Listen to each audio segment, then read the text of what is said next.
Ladies and gentlemen, boys and boys, because not to be sexist or anything, I don't think that there's plenty of women watching, but welcome to another video today. We're going to have our Glendale predictions. Probably not the best way to intro a video, but we'll roll with it. 2023 Glendale Triple Crown predictions. You guys are going to get this before or even during race day live, actually, because today is Friday and I was going to make this video yesterday, but I didn't think about it because the Seattle ones did so well, and I was like, okay, I just cannot wait to make Glendale predictions because it's so fun. It does so well, and you guys seem to enjoy it, so let's go ahead, hop right in. We'll start with the 250 predictions. My first prediction is Enzo Lopes will podium in one of the mains, the absence of Cameron McAdoo, and the presence of his race last week in Seattle, or I guess last 2 weeks ago, in Seattle, where he actually ended up getting fourth, and I don't think he started all that well either. So if you keep that ball rolling, if he can keep his name under the radar for long enough,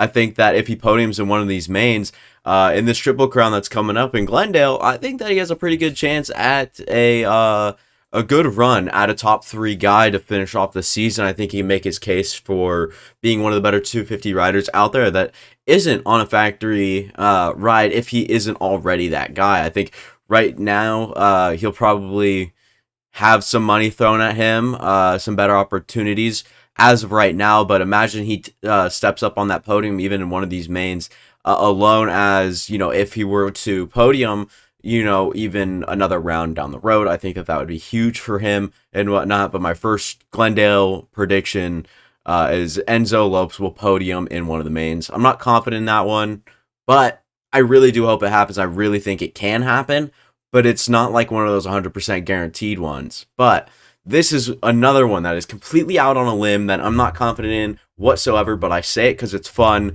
Levi Kitchen will finish ahead of Jet Lawrence in 2 out of the 3 main events. Whatever. Levi Kitchen will finish ahead. It doesn't matter if Jet Lawrence gets second. I think Levi Kitchen can win.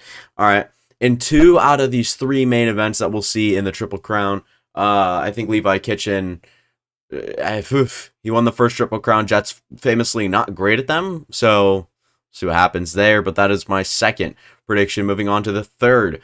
Carson Mumford, the new Pro Circuit fill-in rider, going to be the solo guy in the West Coast, finishes top 5 in main event number 2. All right, I don't know about any other mains. I think that I just have a good feeling that in main event number 2, Carson Mumford will finish as a top 5 guy.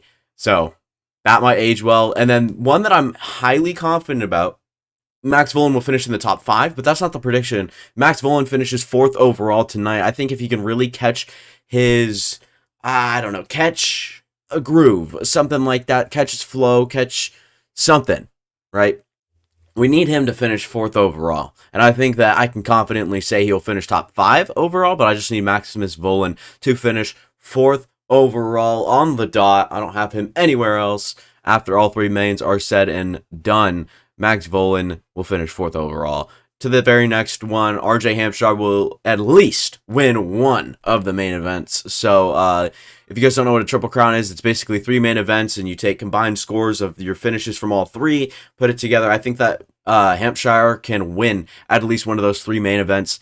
Probably should have disclosed that earlier. What a Triple Crown is, for those of you guys who may not know or may not be familiar with the sport or any of that good stuff, but that is what that is. And then we'll move to the last 250 prediction. It is Pierce Brown doesn't finish in the top 5 all night long. Qualifying maybe, but other than that, I don't think that Pierce Brown finishes top 5 at all. Maybe you want to say he doesn't finish top 5 overall, and that might have been the best way to put it, but I don't think that he finishes top 5 all night. I'm not confident in that one. He can show speed out of nowhere. It looks like a pretty speedy track. Just Pierce Brown, if he can get those starts down, I have a feeling that he can probably be a podium guy as well. But a lot needs to go right for Pierce Brown. He needs to fix a lot, and unless he could have done that in these last 2 weeks, I'm not confident in him being a top 4 or 3 guy right now. So I'm going to stretch it out and say he's not even going to finish top 5 all night long. And that'll be it for the 250 guys. Let's move to the 450 predictions for Glendale. Supercross. I think the first prediction for the 450s class is we'll have different winners in all three main events. So what I'm talking about is one main event we might have a Chase Sexton win, Kenny win, Barsha win. Three different winners in all three of them. Those are not my predictions. All right, those are not predictions. Only one of them I have predicted. I guess two actually.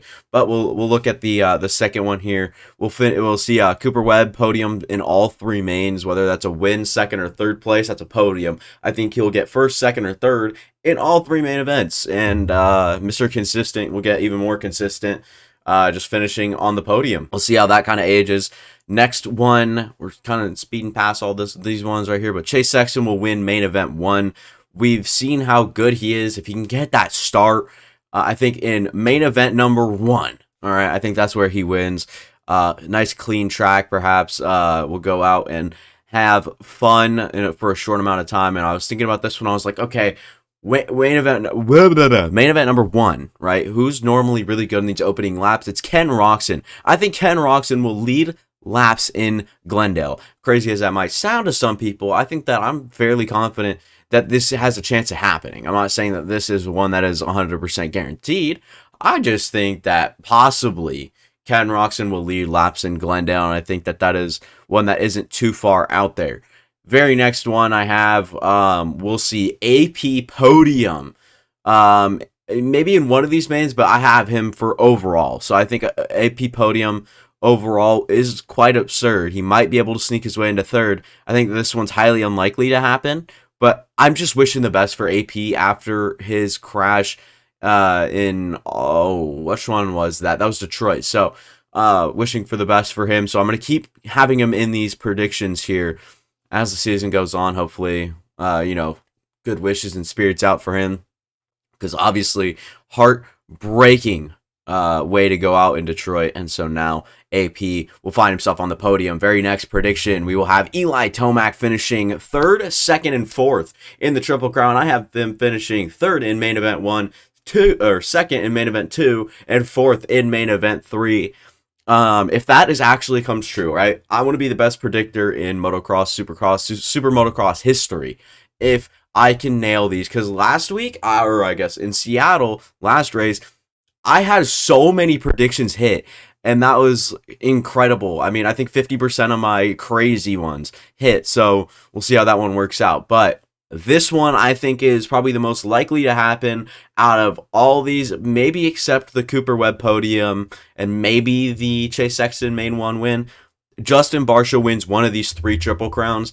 I think Justin Barsha has a really good chance at winning one. If he has 3 goes at it, he can perfect his craft and perfect whatever he needs to perfect all night long. His speed's been there. Start's not so much, but the navigation through the field has been great. Speed, like I'd mentioned, has been incredible. So we'll see how that kind of ages. But those are my predictions for 2023 Glendale Supercross. Remember, it is a Triple Crown, so we have a lot more creativity in these predictions. But that'll be all for me. Thank you guys for watching, especially if you guys watched all the way to now. If you guys did, make sure to leave a like and consider subscribing.